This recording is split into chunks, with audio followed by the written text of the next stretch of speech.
तो पुण्यात्माओं, किस प्रकार से पूज्य गुरुदेव जी ने हमें समझाई हैं ये बातें। देखो, कागभूषण ने जानबूझ के गलती की और जानबूझ के गलती की, उसके बाद उसने परमात्मा से क्षमा याचना भी की, शंकर भगवान के आगे भी रोया, अपने गुरु के चरणों में गिर के भी रोया, क्षमा याचना भी की। लेकिन पुण्यात्मा, उसकी गलती माफ नहीं हुई। उसकी गलती माफ नहीं हुई जो उसने गुरु की मर्यादा को तोड़ा, गुरु के वचन को तोड़ा।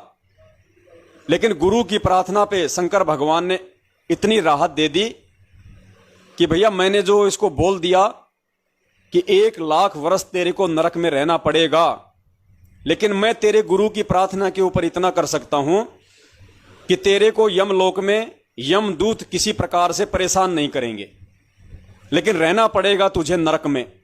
अब पुण्यात्माओं, फिर गुरुजी ने आगे स्पष्ट कर दिया। अब कागभूषण मरने के बाद जब नरक में गया 1,00,000 वर्ष के लिए, तो पुण्यात्मा उसको थोड़ी इन बातों का मालूम था कि मैं ये गलती करके आया हूं और मुझे इस प्रकार से शंकर भगवान ने श्राप दिया था, और शंकर भगवान ने कहा था कि तू यमलोक में तो जाएगा, लेकिन तुझे वहां पे कोई किसी प्रकार की हानि नहीं होगी, तुझे कोई वहां पे दंडित नहीं करेगा, मारेगा नहीं, तुझे पीटेगा नहीं। ये उसको नहीं पता था, वो तो भूल गया क्योंकि वो शरीर छोड़ के चला गया ना,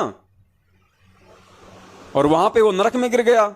तो अब गुरुजी क्या कह रहे हैं कि भय उसको उतना ही रहेगा, भले ही उसको मार ना पड़े, लेकिन डर उतना ही रहेगा। रोज मरेगा वो, उस डर में रोज मरेगा। अरे मार से तो आदमी एक बार मरे, और वो डर जो भय है उससे रोजाना मरे।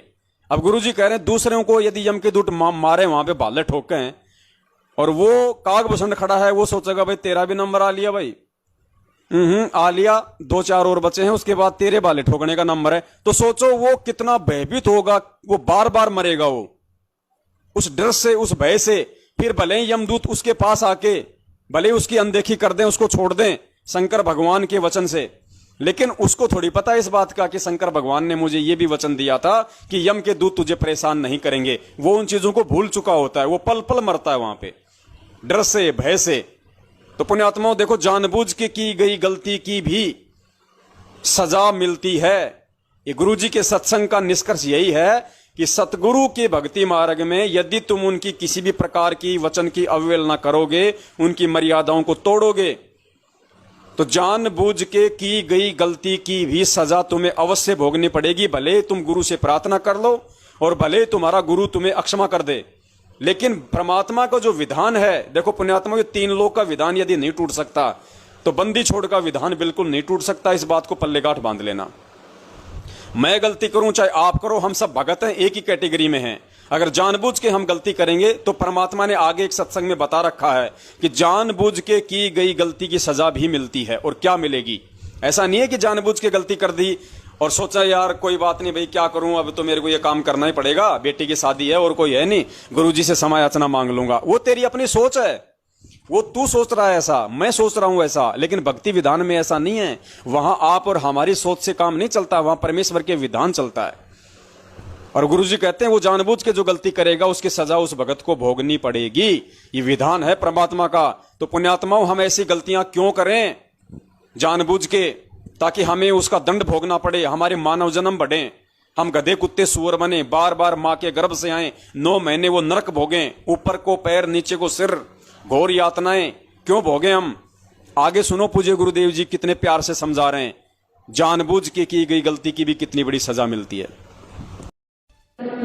मस्तक लाग रही मारे गुरु चरणा की दूर, मस्तक ही मारे गुरु चरणा की दूर, मस्तक लागे। जब ये धूल चढ़ी मस्तक पे, जब ये धूल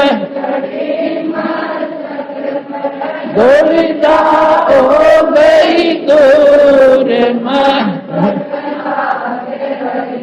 मारे गुरु चरणा की दूर। ईड़ा पिंगला जा,